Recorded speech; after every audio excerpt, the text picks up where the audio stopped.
Good afternoon. Welcome to the webinar. This is Jeff Leo Herrmann from the Business Journal, the Youngstown Publishing Company.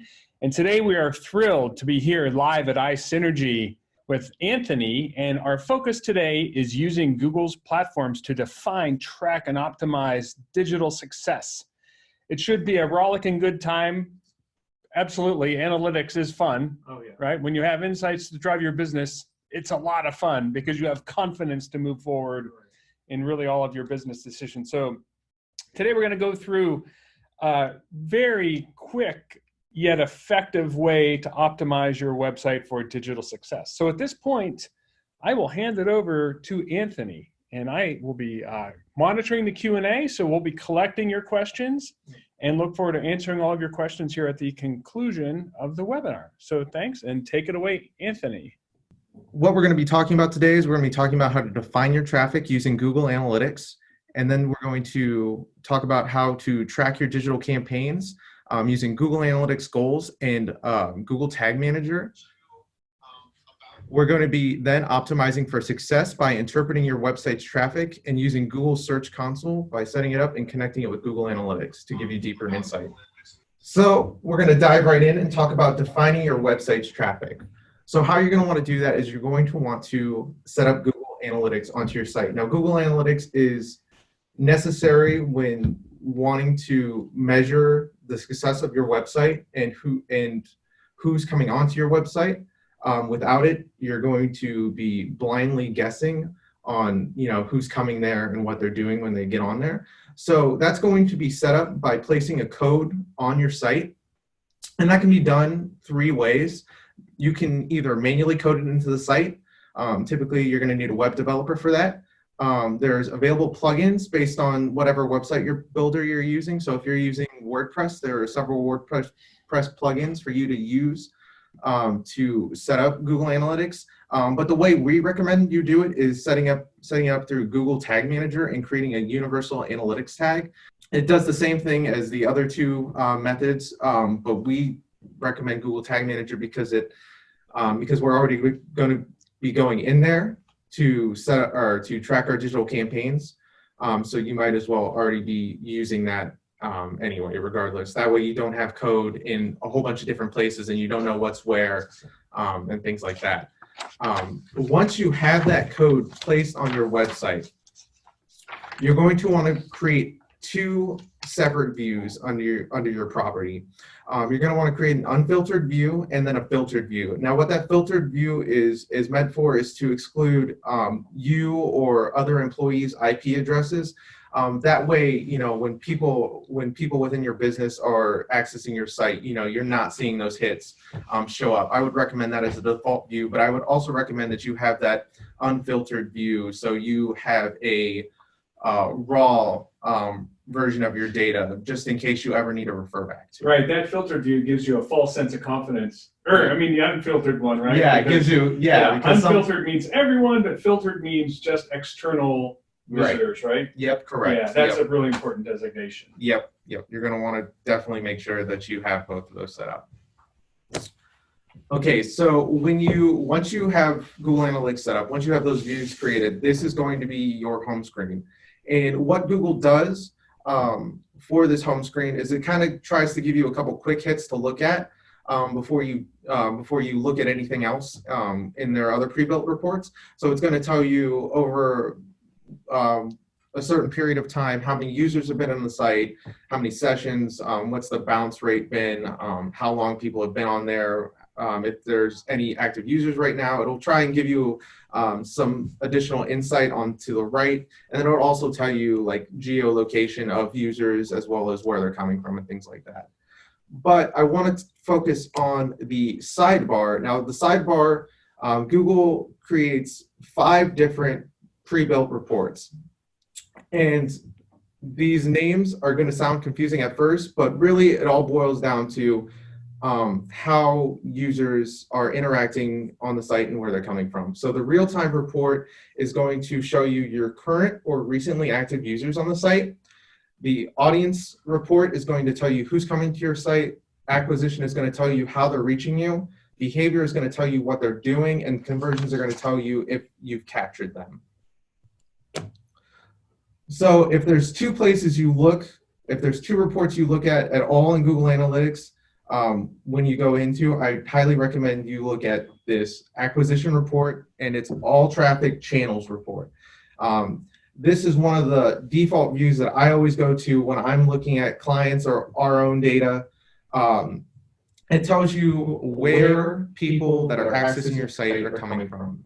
And that's all going to be dependent on what digital channels you're actively advertising on, if you're advertising on any channels, or if you're not.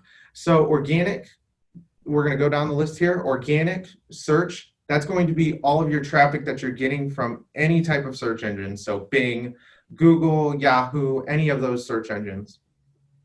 And that's probably going to make up the majority of your traffic. Direct traffic, that's going to be people that are accessing your URL just straight if they have it bookmarked, or sometimes if you're just, if you're searching, Google and you just type in google.com, well, that's going to be counted as direct traffic, things like that. Referral traffic, that's going to be any type of referral link, whether that's like in a blog article, if someone's linking to your site from within there or anything like that, you're going to see referral traffic pop up as that. Social, that's pretty self-explanatory. That's going to be any traffic you get from social media such as Facebook, Instagram, Pinterest, etc., anything like that.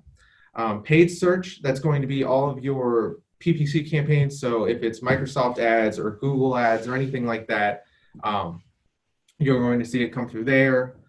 Email, that's email marketing. And then other is going to be any other digital campaign or source of traffic that you're working through that Google doesn't have as a set defined channel. Anthony, which is the best source of traffic? What do we aspire to get first?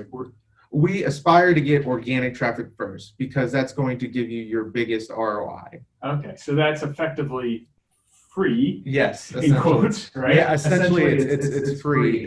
You're not technically paying for it as you would if you're running Facebook ads, or if you're running a Google Ads campaign or anything like that. Mm-hmm.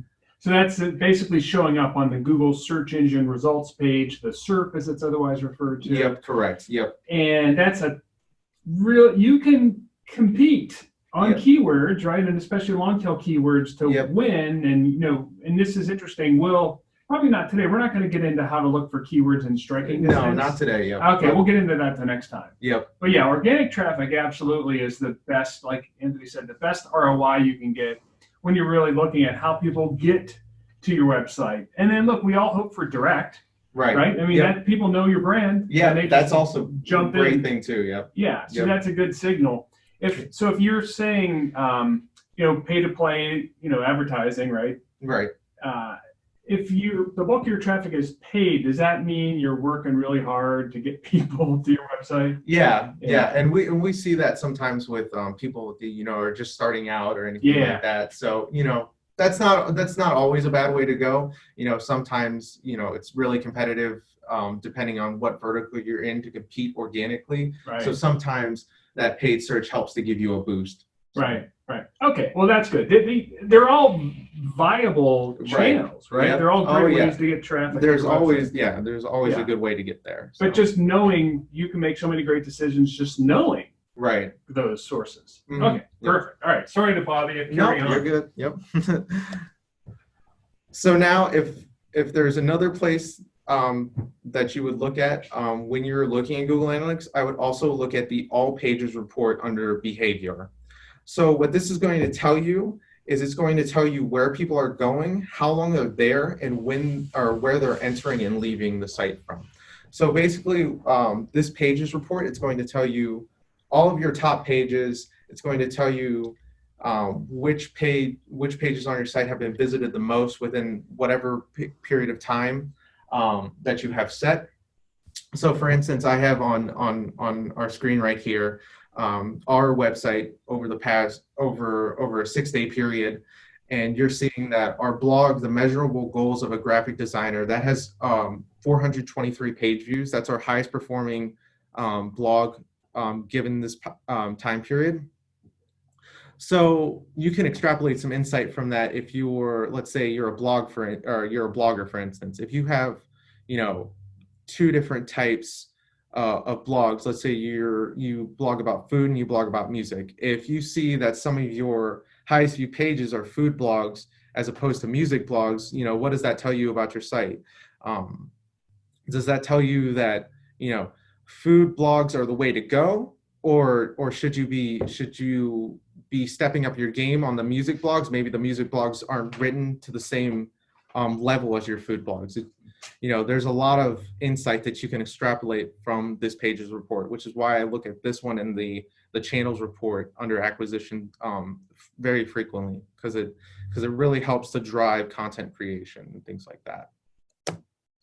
So now we're going to go over tracking your digital campaigns. So we want to bridge the gap, and the best way to do that is Google Tag Manager. So what Google Tag Manager does is it simplifies placing code on the site. So it basically enters code into the site without the need for any web development skills, which is great. So you don't have to bother your web developer every time you need to place a specific piece of code on the site to track anything. So what we're going to be talking about today is setting up an event to utilize triggers and tags that fire on a desired action. We're going to be talking about filling out a form submission, but you can set up these events to track a wide variety of things, like viewing a page for a set amount of time. Like if you want to see if someone's viewing a certain page on your site for longer than a minute, you can do that.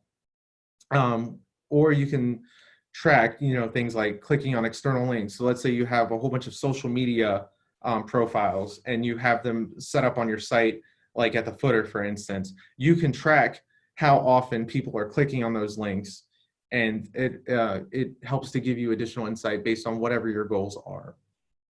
And then after we've set those up in Google Tag Manager, we're going to connect these events to your Google Analytics goals, so you can provide Google Analytics a holistic view of your digital campaigns and your website.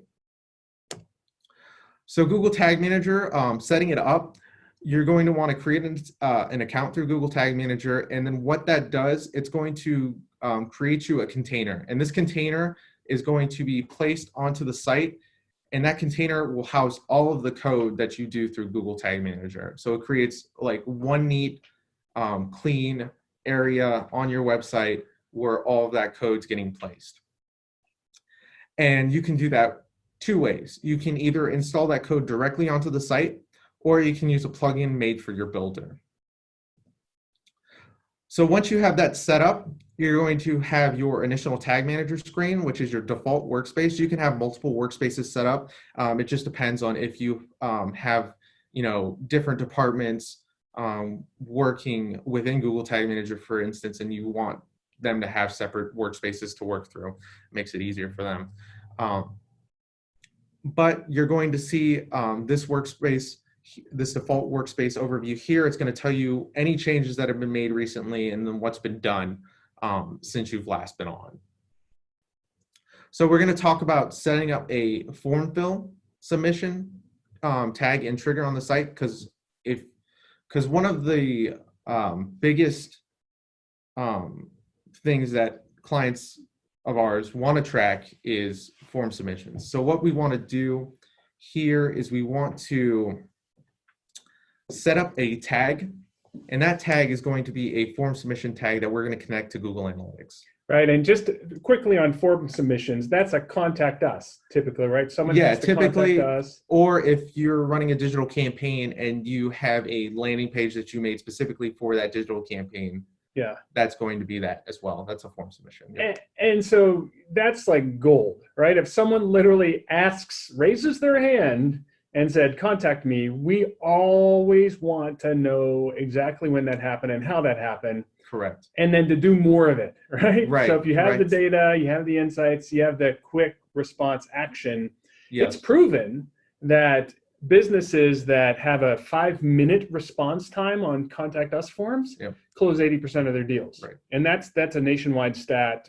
that's been running for, being collected for years. So knowing how to take, not only that it happens, how to take action, and then what set that process up, and how to do more of that Right. is what's critical, which is once again the power of having this data Right. to Exactly. track success. Yep. Great. Yep. Yep. So how we're gonna set up tracking these form submissions is we're going to create a tag. So you're going to go to your tag section in Google Tag Manager, and you're going to create a new tag. And the tag configuration we're going to want to set up is a Google Analytics, Universal Analytics tag, and the type is going to be an event. And then you're going to have a couple different sections you're going to need to fill out, and that's going to be based on the nomenclature you want to set up these forms by. Typically, we recommend you keep it nice and simple. So your category is going to be a form. The action that a person is going to take is a submission, and then the label, that's just going to be your modifier. So let's say you have 2 form submissions on your site. One's the contact us page, and then another one is like requesting a quote. So you're going to want to define those 2 to make sure that you're able to delineate and tell, where are we getting these form submissions from on our site. The other settings you can keep as default, and then the Google Analytics settings, that's important. You're going to need to set that up so you can tell Google Tag Manager that, hey, I want to connect it to this Google Analytics property in my account. That way the 2 can interact with each other. And then next you're going to set up a trigger. So you're going to go over to your trigger section, and you're going to want to create a new trigger. And this trigger, we're going to want to fire on the thank you page. Now, it's a best practice when you're setting up a contact page or a landing page with a form submission that you have it go to a contact page. And that just makes it easier for us to track how many form submissions we're getting on the site. So the way that's going to get set up is we're going to have the trigger type be a page view, and that's only going to fire on some pages. And then we're going to want to set that modifier to be a page path that contains only the thank you extension. And that's going to vary depending on how you have that thank you page set up on your site. If it says, thank you Canfield or TYC or anything like that, you're going to want to make sure that you modify that based on how you have that thank you page set up. And then once you have that tag and trigger all set up, you don't want to submit just yet. I recommend highly that you preview your workspace first. Now, that's what's so great about Google Tag Manager is it'll let you preview the code that you install on your site before you actually make the changes on there. So it'll let you catch any sort of error that you may be getting with your tag setup before you actually publish it live. And once you click that preview mode, you're going to want to go onto your site. And once you get onto your site, you're going to see this little tag manager pop-up up here on the bottom of your website. And it's going to tell you if there's any tags that have been fired on that page and if there's any tags that haven't been fired on the page. And that's a great way to know, if you hit your thank you page and you're not seeing that tag fire, well, you have to go back and you have to see, where was that gap and what's the error that's being caused that's preventing that tag from firing and the event from tracking. But once you have that all set up and configured properly and you're good to go, then make sure you submit the changes and then you're live and you're good to go to track that. And then when you're publishing those changes, it's going to ask you to, set up your version name and ask you for a description. And this is great, especially if you have multiple people working within the website. That way you can always refer back and see, what happened on what day and if there's any changes that need to be made there. Do you have recommended descriptions or modifiers to descriptions? Because there's often multiple campaigns running.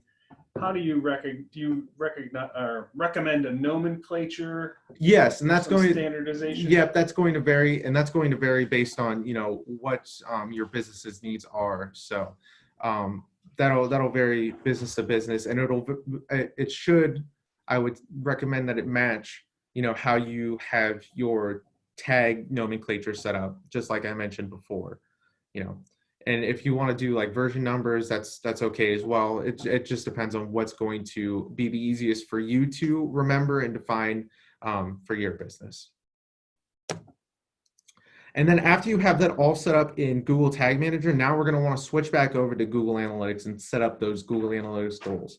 And what those goals do is they bring all of that data from Google Tag Manager into Google Analytics to help create that holistic view so you can see everything within Google Analytics for your digital campaigns. So you're going to want to go into settings, and then under the view column, you're going to want to click goals. And then when you get to goals, you're going to want to set up a new goal under there. And that's going to get set up as a custom event. That's done because we set up the tag in Tag Manager, and that's a custom event. So we want to do it that way so we can custom tailor it to our needs. And you're going to give it a name. I recommend you name it similar to how you named it in Google Tag Manager. And you're going to want to set that up as an event since that was our tag type in Google Tag Manager, and continue. And then you're going to want to match it up exactly to how you had set up, the category, the action, and the label in Google Tag Manager. That way they link up, and you're going to see those conversions track in Google Analytics. So now we're going to talk about optimizing your campaigns for success. So after you have all this data tracking and you finally get some numbers going through, you're going to want to analyze your digital campaign metrics. So whatever that may be, whatever you see on your end, whether that's clicks, conversions, cost per acquisition, your CTR, or anything else, you're going to want to compare them against industry benchmarks and internal goals. I was about to throw a little flag and say acronym alert. Yeah. But you covered it, right? Yep. CPA is cost per acquisition, and CTR is click-through rate. Click-through rate. Cool. Yep. Thank you. Yep. Keep going. Yep. And you're going to want to compare them against your industry benchmarks and see if they're tracking along the average, above the average, or below the average. And you're also going to want to compare them against internal goals. So, are they meeting where you expect them to be? Are they below? Is there some optimization that needs to occur for your digital campaigns? And if so, what needs to happen there? And if they're going above, that's great. What's been causing your digital campaigns to be so successful? So, and then after that, we're going to want to compare them alongside your Google Analytics data to see if there's any other additional insight we can extrapolate from that. So how does it compare to your other traffic, for instance? So let's say you're running a Facebook ad. How does that Facebook ad traffic compare to, let's say, your traffic from paid search or organic traffic, or let's say you're running an email marketing campaign? What's the level of engagement there? Do you see more engagement coming from the email marketing traffic, or do you see it coming from the Facebook ads? Yeah, and I know we said Q&A at the end, but this was such a great question that I have to ask it right now. We mentioned industry benchmarks. What's the best source to find industry benchmarks? Let's Google it. Google is sometimes it. I typically look at there's a blog called WordStream, and usually they're the first ones that pop up. We usually compare our benchmarks to them all the time. They take averages across the industry, across all industries, and they'll come up with a really nice graphic, and it'll tell you, what's the average this year for what's the average click-through rate for a Google Ads campaign or a Microsoft Ads campaign or anything like that. We typically use them a lot. That is a great source right there. And there are a couple others too, but we typically use them. WordStream. Yep. Yeah, it's a WordStream. I believe it's wordstream.blog.com. But if you type in WordStream blog, or if you just type in average CTR for Google Ads or Facebook ads or anything like that, they're usually the first one that pops up. Cool. Yep. And then comparing them alongside your Google Analytics data, has it impacted your other traffic? So let's say, let's look at the time frame from when you started your digital campaign to now, and then compare that against your other traffic. So has your organic traffic decreased as a result of your Facebook ads? Have they increased? How has that affected your other sources of traffic to your site? And then planning for future success. you're going to want to look at your Google Analytics periodically and see if there's been any shifts in user behavior, for instance. Let's say, you've seen recently that there's been a shift to mobile, people viewing your site on mobile versus computers lately, or maybe they're switching to a different browser, or maybe they're switching to a different operating system, or maybe they're switching locations. So you can also see in Google Analytics where people are coming from on your site. Are there any particular pages that people are visiting that you're currently not capitalizing on? So let's say that there is a lot of people going to one product on your site, one specific product on your site that you haven't done any advertising for, but there's an opportunity there because so many people are visiting it. There's an opportunity for that page to explode, for instance. And then also, where are people dropping off? So let's say people are spending a lot of time going through your e-commerce website, for instance, and they're getting to the cart page, but then they're dropping off. Is there opportunity there for you to run a digital campaign that's cart abandonment based? So you're retargeting people based on people who drop off from the cart page. Or is there a specific page in your funnel path where people are dropping off? And that kind of leads to the question, is there an issue with the site going on right now? Is there an issue with my funnel? And then also the homepage. If there's a lot of people dropping off on the homepage, is your initial page set up correctly to guide and navigate those users easily when you're getting onto the site? These are all questions you want to ask when you're looking at that data. You don't want to just see the data and just say, oh, that's nice. You want to actually try and extrapolate insight from that. And then another part of that extrapolating insight is setting up Search Console. And now what Search Console does is it provides additional insight into site crawlability and organic search terms that your site is ranking for. And this can be connected to Google Analytics for a holistic view of your site. And here's an example that I pulled up of how it looks in Google Analytics. You're going to see, the search queries you show up for, the clicks they've received to your site, how many times people have seen your site on Google's organic search results page, the click-through rate, and then the average position. Okay, so here we are. I have a question. Yes. Anthony. Yes. Question from the audience here. So how does this analogy work? Search Console is like your dashboard. Google Analytics is like your speedometer. And the tag is kind of like the gas? I don't know. No, that last one is not good, but we're talking 3 different tools we've used. Right. Yep. Just to get this far, correct? Mm-hmm. Yep, correct. Okay. Yep. So just want to set that context. So Search Console is really like your control center. Yeah, I would say. Does that sound right? Yeah, I would say a little bit. Yep. Okay. Yep. And emphasize more on organic traffic. Yeah. Which is a ton of value in there, right? Yep. There's back to that number 1 channel again. Oh, yep, correct. So getting familiar with Search Console, which is an unknown. I mean, not many people know about the Search Console. Right. Yep. But it provides amazing insights. Yeah, it does. Yep. For both someone that's just casually looking at the site, and as well as like your web developer as well, because of the site crawlability features in Search Console. Right. Okay. So go ahead. I'm sorry. I just needed to clarify that. No, but yeah, this just provides you some further insight into your organic search or organic visibility on Google search. And then once you look at all that data, you want to make sure you're asking questions about what you're seeing. Why has there been a decrease or increase in traffic over the past month? Have there been any external events occurring in my industry that is causing any type of shift in, what pages are being viewed on the site or anything like that? What changes have been made internally recently in our company that is causing, shifts to happen? There's tons of factors at play that you can question and ask further about when you're looking at this data to gain some insight. And then also, take your knowledge into it, because you're the business owner, your industry pretty well. So extrapolate all of this data that you're seeing based on your knowledge and try and, take the insight that you have and connect it with the data and see what fits where. And then don't only just rely on yourself, on your knowledge. Make sure you're asking others for additional perspective as well, because there may be someone on the outside that's a customer of your business that can provide a lot of valuable insight to you for your website.